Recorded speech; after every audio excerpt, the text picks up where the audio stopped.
¿Estáis preparados y preparadas? Pues vamos allá. En 3, 2, 1. Bienvenidos y bienvenidas al podcast El Derecho y el Revés, la ley como nunca antes te la han contado, locutado por Daniela y John, donde vamos a abordar las últimas novedades legislativas que os van a ayudar con el estudio de vuestras asignaturas. Vamos a por ello. Buenos días, bienvenidos un día más a un capítulo especial del podcast del Derecho y del Revés. Hoy vamos a tratar el tema de la propiedad, pero vinculado a un tema de actualidad, como es la ocupación. Os dejo con mi compañera Daniela y ella os lo explicará con mayor profundidad. Buenos días, Hugo. En primer lugar, entendemos por ocupación la acción de tomar posesión de terrenos o edificaciones aparentemente sin uso, ya sea de forma transitoria o indefinida. Este fenómeno se justifica, desde ciertas ópticas, como un intento de materializar un ideal de solidaridad comunitaria, buscando la reactivación de estos espacios mediante una transformación en huertos, viviendas colectivas, puntos de encuentro o centros de actividad social y cultural. Y aunque desde esta definición puede apreciarse un rasgo positivo, realmente es un movimiento que cuenta con numerosas críticas en la sociedad española, dado que representa para algunos una transgresión evidente del derecho de la propiedad privada. Según los datos publicados por el Ministerio del Interior, supone un problema la ocupación ilegal de bienes inmuebles en España, ya que afecta aproximadamente al 0,06% del parque de viviendas. Esta cifra derivada aproximadamente de 17.000 denuncias anuales en el universo de más de 26 millones de viviendas, que si bien existe, la ocupación ilegal representa una porción estadísticamente minoritaria dentro del mercado inmobiliario nacional. Es relevante la distinción entre la tipología de inmuebles afectados. El 95% de las ocupaciones se producen en propiedades desocupadas, lo que plantea consideraciones legales distintas a las ocupaciones del 5% restante, que afectan a viviendas habitadas o segundas residencias, donde la protección del dominio y la inviolabilidad del mismo cobran especial relevancia constitucional y penal. Todo este movimiento se ve respaldado por los derechos que adquieren los ocupas, que son, en primer lugar, se alega un pretendido derecho a considerar el inmueble como una residencia habitual una vez se ha producido la sustitución de la cerradura. Adicionalmente, se identifica con la práctica de solicitar servicios a domicilio o realizar compras en línea como un método para intentar acreditar una residencia de facto en la propiedad. En segundo lugar, se menciona un supuesto de derecho a no ser desalojado sin una orden judicial. Señala que, al igual que cualquier otro ciudadano, el desalojo sin mandato judicial solo sería legítimo en situaciones de flagrante delito, es decir, cuando el ciudadano es sorprendido cometiendo un delito o es perseguido y detenido inmediatamente después de su comisión. Y finalmente se aduce también a un derecho a la continuidad de los suministros básicos de la vivienda, agua, luz y gas. Se sostiene que los ocupantes tienen derecho a seguir disfrutando de estos servicios y se implica una obligación para quien los abone, incluido el propietario, de continuar haciéndolo. Es fundamental señalar que la validez jurídica de estos supuestos derechos en el contexto de la ocupación ilegal es controvertida y debe de ser analizada a la luz de una legislación vigente y de la jurisprudencia aplicable en España.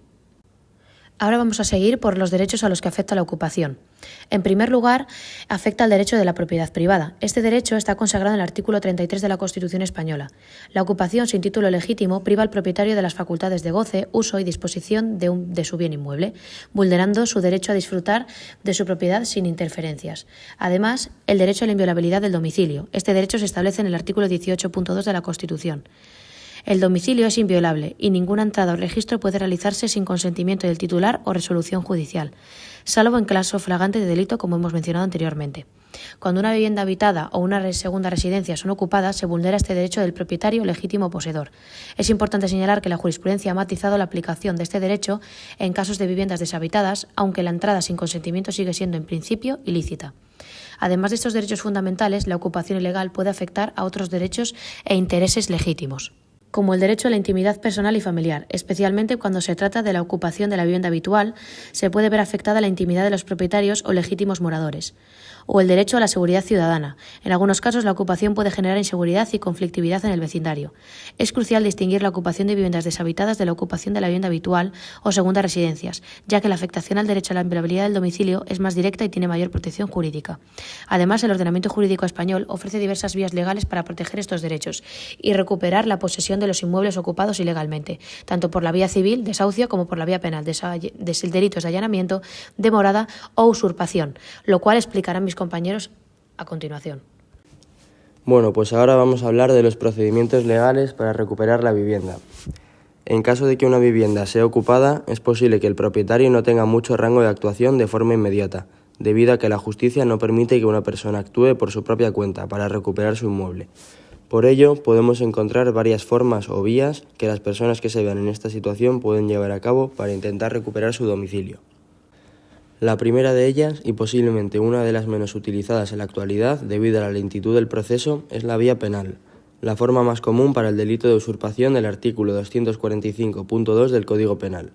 Este caso se aplica cuando los ocupantes no tienen ningún título legítimo para estar en la vivienda. Por ejemplo, han entrado por la fuerza sin contrato alguno.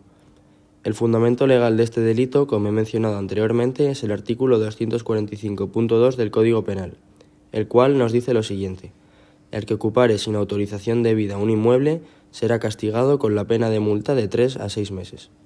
El procedimiento legal para llevar a cabo esta acción comienza acudiendo a la oficina de la policía o al juzgado de guardia para interponer la correspondiente demanda. Una vez formalizada la demanda, el juez puede llevar a cabo medidas cautelares como el desalojo inmediato de la vivienda, siempre y cuando haya indicios de que digan que el delito es claro. Esta vía puede ser lenta en el caso de que no haya flagrancia, es decir, ocupación reciente. La segunda de las vías que se pueden utilizar es la vía civil, también conocida como procedimiento especial de desahucio por ocupación ilegal. Como podemos ver en el artículo 250.1 cuarto, el cual nos dice así: las que pretendan la tutela sumaria de la tenencia o la posesión de una cosa o derecho por quien haya sido despojado de ellas o perturbado de su disfrute. El procedimiento que se lleva a cabo para esta vía consiste en presentar la demanda de desahucio por ocupación ilegal frente a un juzgado de primera instancia correspondiente al partido judicial donde radique la finca. Así lo dicen los artículos 45 y 52.1 séptimo de la Ley de Enjuiciamiento Civil. Una vez presentada la demanda, el ocupante debe justificar la ocupación mediante el título por el que posee la vivienda, en un plazo máximo de 5 días, y en caso de que no lo haga, se dicta el auto de desahucio con la correspondiente fecha para el lanzamiento. Este tipo de procedimiento es más rápido que el procedimiento penal, pero tiene un inconveniente, y es que no puede usarse si el propietario es una empresa o entidad mercantil, salvo que el dueño acredite ser particular o la empresa sea una entidad sin ánimo de lucro. Dentro del procedimiento civil también podemos hablar del procedimiento verbal de desahucio por ocupación ilegal, el cual es utilizado por los propietarios para recuperar la posesión de su inmueble cuando el inquilino no cumple con las obligaciones contractuales. Es un proceso rápido y eficiente, cuyo propósito es resolver este tipo de conflictos de manera ágil. La tercera de las vías es la vía administrativa, la cual se utiliza cuando la vivienda es pública o pertenece a una entidad pública, ya sea el ayuntamiento, una comunidad autónoma, etc. El fundamento legal que podemos encontrar para este procedimiento se trata de la Ley 22/2003, de Patrimonio de las Administraciones Públicas, acogiéndonos al artículo 55 de esta, el cual nos habla de la potestad de recuperación posesoria. Esta potestad significa que las administraciones públicas pueden recuperar por sí mismas la posesión indebidamente ocupada, sin necesidad de acudir a la vía judicial. No obstante, tienen un plazo máximo de 1 año desde que se llevó a cabo la ocupación para actuar por su cuenta. Una vez pasado este, deberán acudir a la vía judicial para resolver el conflicto. Después de esto, os dejo con mi compañero Carlos, que explicará las diferentes problemáticas que pueden existir a la hora de llevar a cabo de los desahucios. Gracias por la introducción, Hugo. En el marco del derecho civil, el desahucio es una figura legal prevista para proteger al propietario frente a la posesión ilegítima de su inmueble. Sin embargo, esta protección entra en conflicto cuando el ocupante es una persona o familia en situación de vulnerabilidad, lo que genera una fuerte tensión entre el derecho de propiedad y el derecho a una vivienda digna. El derecho de propiedad está consagrado en el artículo 348 del Código Civil, que establece que la propiedad es el derecho de gozar y disponer de una cosa, sin limitaciones que las establecidas en las leyes. Desde este punto de vista, el propietario puede ejercer todo tipo de acciones civiles para recuperar la posesión de su bien, cuando ha sido usurpado o está en poder de alguien sin título legítimo. Esto se puede realizar a través de diferentes vías. Acción de desahucio por precario, cuando el ocupante no tiene contrato ni título legal para habitar la vivienda. Interdicto de recobrar la posesión, cuando se ha despojado al poseedor legítimo de su propiedad de forma violenta o clandestina. Y desahucio por falta de pago o expiración del término contractual, cuando un arrendatario no cumple sus obligaciones contractuales. Con respecto al proceso de desahucios, aunque legal y amparado por el derecho a la propiedad, plantea una serie de problemas sociales, económicos y éticos, especialmente cuando afecta a personas o familias en situación de vulnerabilidad. El impacto sobre las familias vulnerables. Uno de los principales problemas es que muchos de los desahucios no afectan solamente a ocupas o a mafias, sino a familias que han sido expulsadas del sistema por circunstancias económicas adversas. Pérdida de empleo, subida del alquiler, imposibilidad de pagar la hipoteca, etc. Estas familias suelen carecer de una red de apoyo y en muchos casos tienen a menores o personas dependientes a su cargo. Aunque legalmente existen mecanismos para frenar los desahucios en casos de especial vulnerabilidad, como es la Ley 1/2013 o el Real Decreto Ley 11 del 2020, en la práctica muchas veces estas medidas no suelen ser eficaces. Falta de alternativas habitacionales. En España hay un grave déficit de vivienda pública o social. Solo alrededor del 2% del parque de viviendas es público. Esto significa que una vez desahuciadas, muchas familias no tienen a dónde acudir. Algunas administraciones ofrecen alojamientos temporales, pero suelen ser insuficientes y precarios. Esta falta de viviendas accesible alimenta el fenómeno de la ocupación, por necesidad, personas que entran en pisos vacíos como única forma de tener un techo. El papel de los bancos y grandes tenedores.